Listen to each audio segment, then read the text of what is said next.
Hi friends, ಎಲ್ಲರಿಗೂ ನಮಸ್ಕಾರ. ಇವತ್ತಿನ ವಿಡಿಯೋದಲ್ಲಿ ತುಂಬ ಗ್ರ್ಯಾಂಡ್ ಲುಕ್ ಕೊಡುವಂಥ ಒಂದು ಡಿಸೈನ್ ಇದು. ತುಂಬ ಜನ ಇಷ್ಟಪಟ್ಟಿದ್ದಾರೆ ಈ ಡಿಸೈನ್ನ.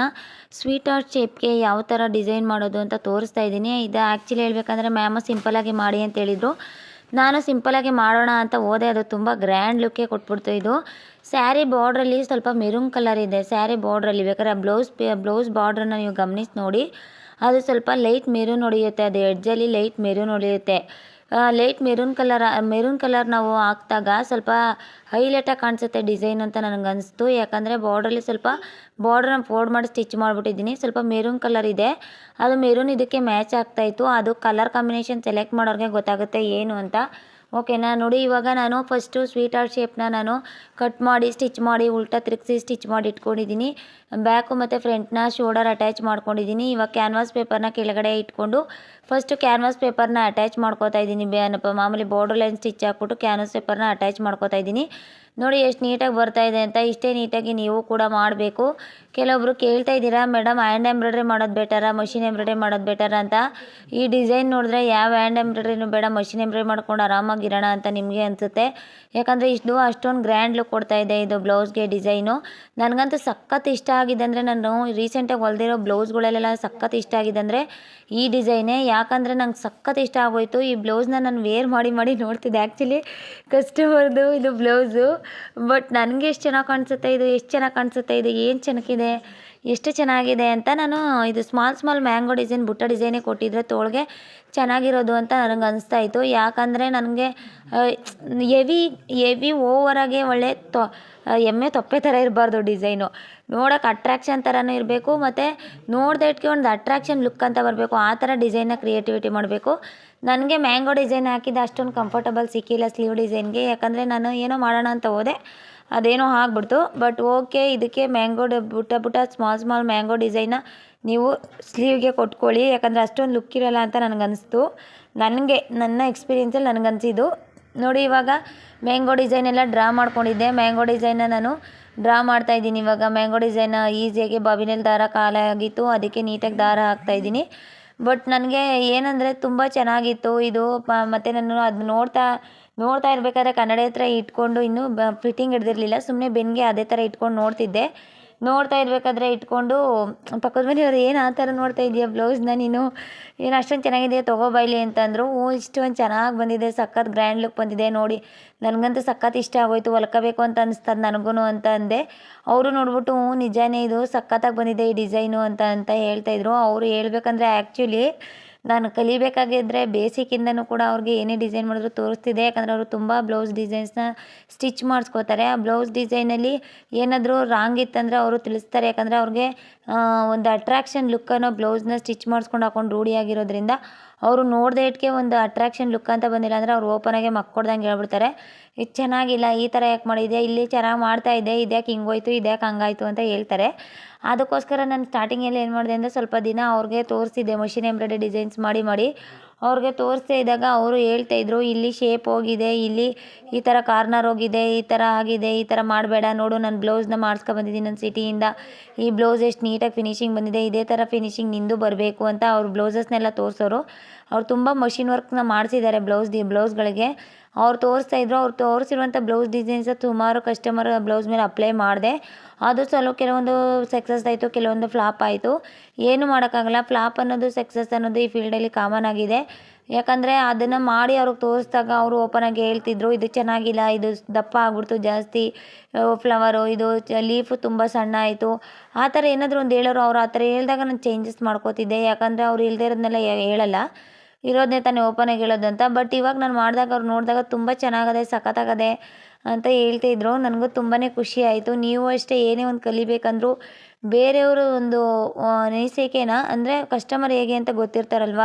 ಕೆಲವೊಬ್ಬರು ಬೇಕು ಅಂತಲೇ ಮಾಡ್ತಿರ್ತಾರೆ, ಕೆಲವೊಬ್ಬರು ಇರೋದನ್ನೇ ಓಪನಾಗಿ ಹೇಳ್ತಾ ಇರ್ತಾರೆ. ಅವರ ಮನೋಭಾವನ ಮತ್ತು ಅವ್ರ ಕ್ಯಾರೆಕ್ಟ್ರನ್ನ ನೀವು ತಿಳ್ಕೊಂಡು ಅವರು ಒಳ್ಳೆ ರೀತಿಯಲ್ಲಿ ಆಲೋಚನೆ ಮಾಡ್ತಾರೆ, ಕೆಟ್ಟ ರೀತಿಯಲ್ಲಿ ಆಲೋಚನೆ ಮಾಡ್ತಾರೆ ಅಂತ ನೀವು ಯೋಚನೆ ಮಾಡಿ ಅವರು ಒಳ್ಳೆ ರೀತಿಯಲ್ಲಿ ಆಲೋಚನೆ ಮಾಡೋದಾದರೆ ನೀವು ಅವರ ಸಜೆಷನ್ನ ತೊಗೊಂಡು ನಿಮ್ಮ ಬ್ಲೌಸ್ ಡಿಸೈನ್ಸ್ ಫಿನಿಶಿಂಗ್ನ ಚೇಂಜಸ್ ತೊಗೊಳ್ಳೋದು ಒಳ್ಳೆಯದು ಅಂತ ನನಗನ್ಸುತ್ತೆ.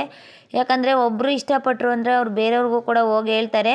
ಅದಕ್ಕೋಸ್ಕರ ನಾನು ನಿಮ್ಗೆ ಹೇಳ್ತಾ ಇರೋದು, ದಯವಿಟ್ಟು ನೀವು ಆದಷ್ಟು ಯಾರಾದರೂ ಬ್ಲೌಸ್ನು ತುಂಬ ಡಿಸೈನ್ಸ್ ಹಾಕ್ಕೊಂಡು ಹೊಲ್ಸ್ಕೋತಾರೆ ಮತ್ತು ಫಿಟ್ಟಿಂಗ್ ಸೂಪರಾಗಿ ಹಾಕೋತಾರೆ ನೋಡಿ, ಅಂಥವ್ರ ಸಜೆಷನ್ ತುಂಬ ತಗೊಳ್ಳಿ.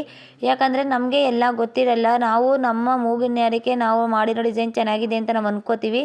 ಬಟ್ ನೋಡೋರ ಕಣ್ಣಿಗೆ ಅದು ಚೆನ್ನಾಗಿ ಕಾಣಿಸ್ಬೇಕು. ಬಟ್ ಕೆಲವೊಬ್ಬರು ಕಸ್ಟಮರು ಕಿರಿಕ್ ಕಸ್ಟಮರ್ ಇರೋದನ್ನ ಮಾತ್ರ ನೀವು ಕೇಳೋಕ್ಕೆ ಹೋಗಬೇಡಿ. ಯಾರು ನಿಮ್ಗೆ ಒಳ್ಳೆ ಸಜೆಷನ್ ಕೊಡ್ತಾರೋ ಅವ್ರ ಮಾತನ್ನು ನೀವು ಕೇಳಿ, ಓಕೆನಾ. ನೋಡಿ ಇವಾಗ ಅದು ಸ್ಪೇಸು ನಾನು ಕೋನ್ ಶೇಪಲ್ಲಿ ಈ ಥರ ಅದು ಡ್ರಾ ಮಾಡಿರೋ ಮಧ್ಯ ನಾನು ಗ್ರೀನು ಮತ್ತು ಮೆರೂನ್ ಕಲರಲ್ಲಿ ಫಿಲ್ಲಿಂಗ್ ಕೊಡ್ತಾಯಿದ್ದೀನಿ. ಮಧ್ಯ ರೌಂಡ್ ಶೇಪು ಆ ಥರ ಫಿಲ್ಲಿಂಗ್ ಕೊಟ್ಟಾಗ ಅದೊಂದು ಅಟ್ರಾಕ್ಷನ್ ಲುಕ್ ಇರುತ್ತೆ ಅಂತ ಕೊಟ್ಟೆ. ಮತ್ತು ಅದಾದಮೇಲೆ ಸ್ವೀಟರ್ ಶೇಪು ನಾವು ಶಾರ್ಪ್ನೆಸ್ ಬರ್ಸೋದು ತುಂಬಾ ಕಷ್ಟ ಆಗುತ್ತೆ. ಯಾಕಂದರೆ ಕೆಲವೊಬ್ಬರು ಬರ್ಸಲ್ಲ. ಅದು ನಾನು ಕ್ಯಾನ್ವಾಸ್ ಏನೂ ಹಾಕಿಲ್ಲ ಇದಕ್ಕೆ, ಅದೇ ಥರನೇ ಕಿನ್ನರಿ ಕೊಟ್ಟಿದ್ದೀನಿ, ಉಲ್ಟಾ ಕಿನ್ನರಿ. ಕ್ಯಾನ್ವಾಸ್ ಪೇಪರ್ ಏನಾದರೂ ಹಾಕಿ ಉಲ್ಟಾ ತಿರುಗಿಸಿ ಎಮ್ಮಿಂಗ್ ಮಾಡಿ ರೆಡಿ ಮಾಡಿದರೆ ನಾನು ಎಂಬ್ರಾಯ್ಡ್ರಿ ಮಾಡೋದು ತುಂಬಾ ಕಷ್ಟ ಆಗೋದು. ನಾವು ಉಲ್ಟಾ ಕಿನ್ನರಿ ಮಾಡೋದ್ರಿಂದ ಆ ಶಾರ್ಪ್ನೆಸ್ ಅನ್ನೋದು ಬರೋದು ತುಂಬ ಕಷ್ಟ ಇರುತ್ತೆ.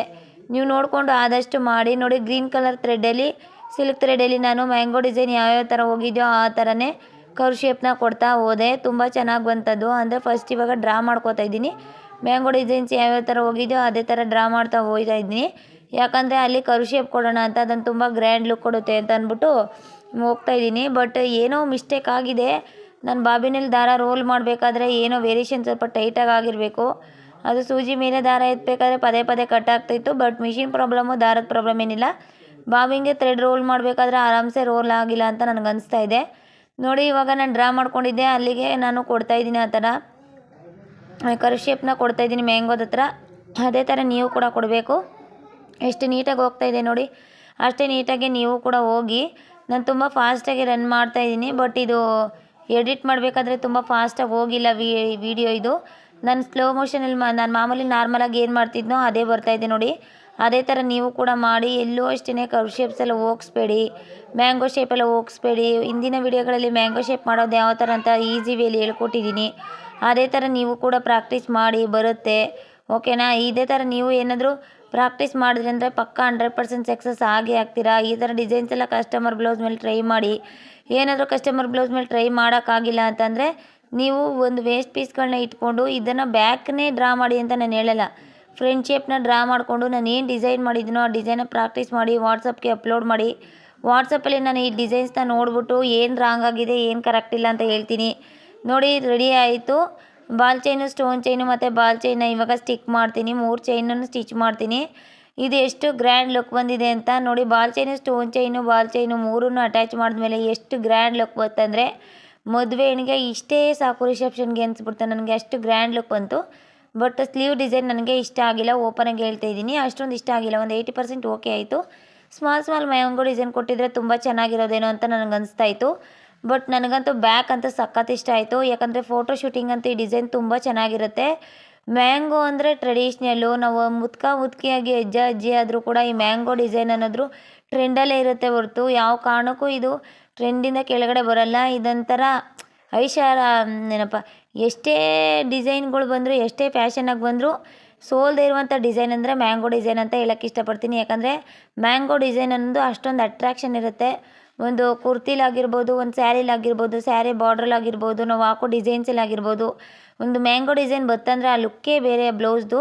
ಅದಕ್ಕೋಸ್ಕರ ಹೇಳ್ತಾ ಇದ್ದೀನಿ. ನೋಡಿ ಬಾಲ್ ಚೈನ್ನ ಮತ್ತು ಮಧ್ಯಕ್ಕೂ ಕೂಡ ಕೊಡ್ತಾಯಿದ್ದೀನಿ. ಈ ಥರ ಎಲ್ಲ ಡಿಸೈನ್ಸ್ ಇನ್ನೂ ತುಂಬ ಡಿಸೈನ್ಸ್ ಇದೆ. ಕ್ರಿಯೇಟಿವಿಟಿ ಮಾಡಿರೋದು ಇನ್ನೂ ಇದೆ. ಇವಾಗ ಅಪ್ಲೋಡ್ ಮಾಡ್ತೀನಿ ನೆಕ್ಸ್ಟು ಡಿಸೈನ್ಸ್ ಕ್ಲಾಸಸ್. ಇದು ಅಡ್ವಾನ್ಸ್ ಲೆವೆಲ್ ಕ್ಲಾಸು. ನೀವು ಕೂಡ ನೋಡಿ ಕಲೀರಿ. ಯಾಕಂದರೆ ನೋಡಿ ಕಲ್ತ್ರಿ ಅಂದರೆ ನೀವು ಮುಂದೆ ಬರ್ಬೋದು. ಈ ಥರ ಎಲ್ಲ ಪ್ರಾಕ್ಟೀಸ್ ಮಾಡಿ. ಮೇಡಮ್ ನಾನು ಇವೆಲ್ಲ ಬ್ಲೌಸ್ ಮೇಲೆ ಏಕ್ದಮ್ ಟ್ರೈ ಮಾಡಿದ್ರೆ ಚೆನ್ನಾಗಿ ಬಂದಿಲ್ಲ ಅಂದರೆ ಏನು ಮಾಡೋದು ಅಂತ ಯೋಚನೆ ಮಾಡಬೇಡಿ. ಫಸ್ಟ್ ಒಂದು ವೇಸ್ಟ್ ಪೀಸ್ ಇಟ್ಕೊಂಡು ಒಂದು 2-3 ದಿನ ಪ್ರಾಕ್ಟೀಸ್ ಮಾಡಿ ಆಟೋಮೆಟಿಕ್ಕಾಗಿ ನಿಮಗೆ ಬಂದ್ಬಿಡುತ್ತೆ. ಮಿಷಿನ್ ಯಾವ ಥರ ಆಪ್ರೇಟ್ ಮಾಡಬೇಕು, ರಿಂಗ್ನ ಯಾವ ಥರ ಮೂಮೆಂಟ್ ಮಾಡಬೇಕು ಅಂತ ನಿಮಗೆ ಬಂದ್ಬಿಡುತ್ತೆ. ನೋಡಿ ಬ್ಯಾಕಲ್ಲಿರೋ ಎಕ್ಸ್ಟ್ರಾ ಥ್ರೆಡ್ ಎಲ್ಲ ಕಟ್ ಮಾಡ್ತಾಯಿದ್ದೀನಿ. ಯಾಕಂದರೆ ನಾನು ಸ್ಟಿಚಡ್ ಬ್ಲೌಸ್ ಪೀಸ್ ಮೇಲೆ ನಾನು ಎಂಬ್ರಾಯ್ಡ್ರಿ ಹಾಕಿರೋದ್ರಿಂದ ಬ್ಯಾಕಲ್ಲಿರೋ ಎಕ್ಸ್ಟ್ರಾ ಥ್ರೆಡ್ಡು ಮತ್ತು ಇದೆಲ್ಲ ನೀಟಾಗಿ ರಿಮೂವ್ ಮಾಡಿ ನೀಟ್ ಫಿನಿಶಿಂಗ್ ಫ್ರಂಟಲ್ಲಿ ಯಾವ ಥರ ಕೊಟ್ಟಿದ್ದೀವೋ ಬ್ಯಾಕು ಅದೇ ಥರ ಕೊಡಬೇಕು. ಇಲ್ಲಾಂದರೆ ಅದು ಅಷ್ಟೊಂದು ಚೆನ್ನಾಗಿರಲ್ಲ. ಯಾಕಂದರೆ ಅವ್ರು ನೋಡ್ದಕ್ಕೆ ಅದೊಂಥರ ಕಚ್ಚಾ ಪಿಚ್ಚ ಥರ ಕಂಡು ಮತ್ತು ದಾರ ತುಂಬ ಲೂಸಾಗಿ ಬ್ಯಾಕ್ ಸೈಡ್ ಬಂದಿದ್ರು ಅದು ತುಂಬ ಕಷ್ಟ ಆಗುತ್ತೆ. ಸ್ಟಿಚ್ಡ್ ಬ್ಲೌಸ್ ಮೇಲೆ ಸ್ಟಿಚ್ ಮಾಡೋರು ಹೇಳ್ತಾ ಇದ್ದೀನಿ ಕೇಳಿಸ್ಕೊಳ್ಳಿ. ಬ್ಯಾಕ್ ಸೈಡು ದಾರ ತುಂಬ ಲೂಸಾಗಿ ಬಂದು ಅವ್ರು ಹಾಕೋಬೇಕಾದ್ರೆ ಕೈಗೆ ಸಿಕ್ಕೊಳ್ಳೋದು, ಉಗುರಿಗೆ ಸಿಕ್ಕೊಳ್ಳೋದು ಆ ಥರ ಎಲ್ಲ ಆಗಬಾರ್ದು. ನಾವು ಸ್ಟಿಚ್ಡ್ ಬ್ಲೌಸ್ ಮೇಲೆ ಮಾಡಬೇಕಾದ್ರೆ ಫ್ರಂಟಲ್ಲಿ ಯಾವ ಥರ ಫಿನಿಶಿಂಗ್ ಕೊಡ್ತೀವೋ ಬ್ಯಾಕಲ್ಲೂ ಕೂಡ ಅದೇ ಥರನೇ ಫಿನಿಶಿಂಗ್ ಕೊಡಬೇಕು. ಆ ಥರ ಕೊಟ್ಟಾಗ ಅವ್ರಿಗೊಂದು ಅಟ್ರಾಕ್ಷನ್ ಲುಕ್ ಅಂತ ಬರುತ್ತೆ, ಇಲ್ಲಾಂದರೆ ಬರಲ್ಲ. ನೋಡಿ ಮ್ಯಾಂಗೋ ಡಿಸೈನ ನಾನು ಡ್ರಾ ಮಾಡಿದೆ. ಮತ್ತು ಇವಾಗ ಮೆರೂನ್ ಕಲರಲ್ಲಿ ಅದ್ರ ಪಕ್ಕನೇ ಒಂದು ಶೇಪ್ ಅನ್ನೋದನ್ನ ಕೊಡ್ತಾಯಿದ್ದೀನಿ. ಇದೇ ಥರ ಶೇಪ್ನ ನೀವು ಕೂಡ ಕೊಡಬೇಕಾಗತ್ತೆ. ಈ ಥರ ಶೇಪ್ನ ಯಾವ ಥರ ಕೊಡೋದು ಅಂದ್ಬಿಟ್ಟು ನೆಕ್ಸ್ಟ್ ವೀಡಿಯೋಸಲ್ಲಿ ನಾನು ನಿಮಗೆ ತೋರಿಸ್ಕೊಡ್ತೀನಿ. ಈ ಥರ ಶೇಪನ್ನು ನೀವು ಕೊಟ್ರಿ ಅಂತಂದರೆ ಈ ಥರ ಮ್ಯಾಂಗೋ ಡಿಸೈನ್ ಹಾಕಬೇಕಾದ್ರೆ ನೀವು 4 ನಂಬರು 2 ನಂಬರ್ ರಿಂಗ್ನ ಹಾಕೋಬಿಡಿ. ಯಾಕಂದರೆ ಅದನ್ನ ನೀಟಾಗಿ ಮಧ್ಯಕ್ಕೆ ಬೆಳ್ಳಿಟ್ಕೊಂಡು ನೀಟಾಗಿ ತಿರುಗಿಸ್ಬೋದು. ನೆಕ್ಸ್ಟ್ ಕ್ಲಾಸ್ನ ನಾನು ಹಾಕ್ತೀನಿ. 15ನೇ ಕ್ಲಾಸ್ ಇಲ್ಲ 18ನೇ ಕ್ಲಾಸ್ನ ಹಾಕ್ತೀನಿ. ಏನಂದರೆ ಯಾವ ಥರ ರೌಂಡ್ ಶೇಪ್ನ ನಾವು ಮಧ್ಯಕ್ಕೆ ಬಂದರೂ ಕೂಡ ಕರುವಾಗಿ ಬರದೆ ರೌಂಡಾಗೆ ಬರೋ ಥರ ಮಾಡೋದು ಯಾವ ಥರ ಅಂತ ನಾನು ಹೇಳ್ಕೊಡ್ತೀನಿ. ಅದು ನಿಮಗೆ ಮುಂದಿನ ವೀಡಿಯೋಗಳಲ್ಲಿ ತಿಳಿಸ್ಕೊಡ್ತೀನಿ. ಬಂದೇ ಬರುತ್ತೆ. ಮುಂದಿನ ವೀಡಿಯೋಗಳಲ್ಲಿ ತುಂಬ ಡಿಸೈನ್ಸ್ ಎಲ್ಲ ಸಿಗುತ್ತೆ ನಿಮಗೆ. ನೀವು ಡಿಸೈನ್ಸ್ ಯಾವ ಥರ ಮಾಡೋದು ಸ್ಯಾರಿ ಸೆಲೆಕ್ಷನ್ಗೆ ಅಂತ ಅನ್ಕೋತಾ ಇರ್ತೀರ. ಬಟ್ ಅದೆಲ್ಲ ನಾವು ಮಾಡಾಕ್ತಾ ಇದೀವಲ್ವ. ನೀವು ಪ್ರಾಕ್ಟೀಸ್ ಮಾಡಿದ್ರಿ ಅಂತಂದರೆ ಆಟೋಮೆಟಿಕ್ಕಾಗಿ ನಿಮ್ಮ ಬಿಸ್ನೆಸ್ ಅನ್ನೋದು ಜಂಪೌಟ್ ಆಗುತ್ತೆ. ನೀವು ವೆರೈಟಿ ಡಿಸೈನ್ಸ್ನ ನೀವು ಕಸ್ಟಮರ್ಗೆ ಅಪ್ಲೈ ಮಾಡಿದ್ರಿ ಅಂತಂದರೆ ನಿಜವಾಗ್ಲೂ ಕಸ್ಟಮರು ಅಟ್ರಾಕ್ಷನ್ ಆಗಿ ಬಂದೇ ಬರ್ತಾರೆ. ಬರದೇ ಇರೋಕ್ಕಂತೂ ಚಾನ್ಸೇ ಇಲ್ಲ. ಅದಕ್ಕೆ ಹೇಳ್ತಾ ಇದ್ದೀನಿ ಕೇಳಿ. ನೋಡಿ ನೀವು ಈ ಥರ ಎಲ್ಲ ಡಿಸೈನ್ಸ್ ಎಲ್ಲ ಕ್ರಿಯೇಟಿವಿಟಿ ಮಾಡಿ ಕಸ್ಟಮರ್ ಕೊಟ್ಟು ನೀವು ಫೋಟೋಸ್ ಎಲ್ಲ ಹೊಡೆದಿಟ್ಕೊಂಡ್ರಿ ಸ್ಟೇಟಸ್ಗೆಲ್ಲ ಅಪ್ಲೋಡ್ ಮಾಡಿದ್ರೆ ಕಸ್ಟಮರ್ ಆಟೋಮೆಟಿಕ್ಕಾಗಿ ಹೆಚ್ಕೋತಾರೆ. ನನ್ನ ಮಾತನ್ನು ಕೇಳಿ ಹೆಚ್ಚಿನ ಪ್ರಾಕ್ಟೀಸ್ ಮಾಡಿ ಅಂತ ಹೇಳೋಕ್ಕೆ ಇಷ್ಟಪಡ್ತೀನಿ. ಯಾರ್ಯಾರು ನಮ್ಮ ವೀಡಿಯೋ ನೋಡ್ತಾ ಇದ್ರೋ ಅವ್ರು ಲೈಕ್ ಮಾಡಿ, ಶೇರ್ ಮಾಡಿ, ಸಬ್ಸ್ಕ್ರೈಬ್ ಮಾಡೋದನ್ನ ಮರಿಬೇಡಿ. ಮತ್ತು ಏನಪ್ಪ ಎಲ್ಲ ಕಡೆ ವೀಡಿಯೋನ ಶೇರ್ ಮಾಡಿ. ಫ್ರೀ ಕ್ಲಾಸಸ್ ಹೇಳ್ಕೊಡ್ತಾ ಇದ್ದೀವಿ ಎಂಬ್ರಾಯ್ಡ್ರಿನ. ನೋಡಿ ಯಾವ ಥರ ನಾನು ಡ್ರಾ ಮಾಡ್ತಾಯಿದ್ದೀನಿ ಅಂತ. ಇದು ಫೈನಲಿ ಲುಕ್ ಯಾವ ಥರ ಬರುತ್ತೆ ಅಂತ ಫುಲ್ ಲಾಸ್ಟಲ್ಲಿ ತೋರಿಸ್ತೀನಿ. ಒಂದು ವೀಡಿಯೋ ಶೂಟಿಂಗ್ ಕೂಡ ಮಾಡಿದ್ದೀನಿ ಅದಕ್ಕೆ ಗೊಂಬೆಗೆ ಹಾಕಿ. ಯಾಕಂದರೆ ಕಸ್ಟಮರ್ ಬ್ಲೌಸಸ್ನ ಕಳಿಸ್ಕೊಡಲ್ಲ ನಮ್ಗೆ. ಅದಕ್ಕೆ ಈ ಥರ ಡಿಸೈನ್ಸ್ ನೀವು ಕಲಿಬೇಕಂದ್ರೆ ಕ್ಲಾಸ್ ಲಿಂಕು ಈ ಡಿಸ್ಕ್ರಿಪ್ಷನ್ ಬಾಕ್ಸಲ್ಲಿ ಅಪ್ಲೋಡ್ ಮಾಡಿದ್ದೀನಿ. ಆ ಲಿಂಕ್ನ ಓಪನ್ ಮಾಡಿ ಕ್ಲಾಸ್ನ ಅಟೆಂಡ್ ಮಾಡಿ. ನೀವು ಕೂಡ ಇದೇ ಥರ ಎಂಬ್ರಾಯ್ಡ್ರಿನ ಫಿನಿಶಿಂಗ್ ಕೊಡೋದೇ ಆಗಿರ್ಬೋದು, ಎಂಬ್ರಾಯ್ಡ್ರಿ ಕಲಿಯೋದೇ ಆಗಿರ್ಬೋದು ನೀಟಾಗಿ ಕಲಿತೀರ ಅಂತ ಹೇಳೋಕ್ಕೆ ಇಷ್ಟಪಡ್ತೀನಿ. ಯಾರ್ಯಾರು ನಾವು ವೀಡಿಯೋ ನೋಡ್ತಾ ಇದ್ದೀರೋ ದಯವಿಟ್ಟು ಎಲ್ಲ ಕಡೆ ಶೇರ್ ಮಾಡಿ. ಈ ಥರ ಫ್ರೀಯಾಗಿ ಹೇಳ್ಕೊಡ್ತಾ ಇದ್ದಾರೆ ಅಂತ. ನಿಮ್ಮಿಂದ ಅವರು ಒಬ್ಬರು ವಿದ್ಯೆ ಅನ್ನೋದನ್ನ ಕಲ್ತರು ಅಂದರೆ ಅವ್ರು ಮುಂದೆ ಬಂದೇ ಬರ್ತಾರೆ. ಇಲ್ಲ ಅಂದರೆ ಬರೋಲ್ಲ. ಅವರು ಮುಂದೆ ಬರೋಕ್ಕಾಗಲ್ಲ ಪಾಪ. ಏನೋ ಒಂದು ದುಡ್ಡು ಕಟ್ಟು ಎಲ್ಲೋ ಒಂದು ವೇಸ್ಟ್ ಮಾಡ್ಕೋತಾರೆ ಪಾಪ. ಅವ್ರ ಫ್ಯೂಚರ್ನ ಹಾಳು ಮಾಡ್ಕೊಳ್ಳೋಂಥ ಪರಿಸ್ಥಿತಿಯಲ್ಲಿ ಇರ್ತಾರೆ. ಮನೇಲಿ ತುಂಬ ಬೈತಾರೆ. ಯಾಕಂದರೆ ಅಮೌಂಟ್ ಅನ್ನೋದು ಒಂದು ಸರಿ ಕಟ್ತಾರೆ, 2 ಸರಿ ಕಟ್ತಾರೆ, 3ನೇ ಸರಿ ಕಟ್ಟಬೇಕಂದ್ರೆ ಅವ್ರಿಗೆ ಎಷ್ಟು ಕಷ್ಟ ಇರುತ್ತಲ್ವ. ಫ್ರೀಯಾಗಿ ನಾವು ಹೇಳ್ಕೊಡ್ತಾ ಇದ್ದೀವಿ ಅಂತಂದರೆ ನೀವು ವೀಡಿಯೋ ಒಂದು ಶೇರ್ ಮಾಡಿದ್ರೆ ಸಾಕು. ಅವರು ಆ ವಿಡಿಯೋನ ನೋಡಿ ಅವರು ಕಲಿತಾರೆ. ಕಲಿದು ಬಿಡೋದು ಸೆಕೆಂಡ್. ಅವರು ನೋಡಿ ಒಂದು ಉತ್ಸಾಹದಿಂದ ಬಿಸ್ನೆಸ್ ಅನ್ನೋದು ಇಂಪ್ರೂವೈಸ್ ಮಾಡ್ಕೋತಾರಲ್ವ. ಅದಕ್ಕೋಸ್ಕರ ಹೇಳ್ತಾ ಇದ್ದೀನಿ. ಎಲ್ಲ ಕಡೆ ವಿಡಿಯೋನ ಶೇರ್ ಮಾಡಿ ಅವರು ಕಲೀಲಿ. ಫಿನಿಶಿಂಗ್ ಯಾವ ಥರ ಬಂತು ಅಂತ ಈಗ ವಿಡಿಯೋನ ಅಪ್ಲೋಡ್ ಮಾಡ್ತೀನಿ ನೋಡಿ. ಶಾರ್ಟ್ ವಿಡಿಯೋದೆಲ್ಲ ಆಲ್ರೆಡಿ ನಾನು ಅಪ್ಲೋಡ್ ಮಾಡಿದ್ದೀನಿ. ಬಟ್ ಇವಾಗ ವೀಡಿಯೋಸ್ ಎಲ್ಲ ಸೆಂಡ್ ಮಾಡಿ ಅವರು ಕಲೀಲಿ ಅಂತ ಹೇಳೋಕ್ಕೆ ಇಷ್ಟಪಡ್ತೀನಿ. Thank you so much all of you. Thank you all. Bye bye. ಚೆನ್ನಾಗಿ ಬಂದಿದೆ ಡಿಸೈನು. ನೀವು ಒಂದು ಸರಿ ನೋಡಿ.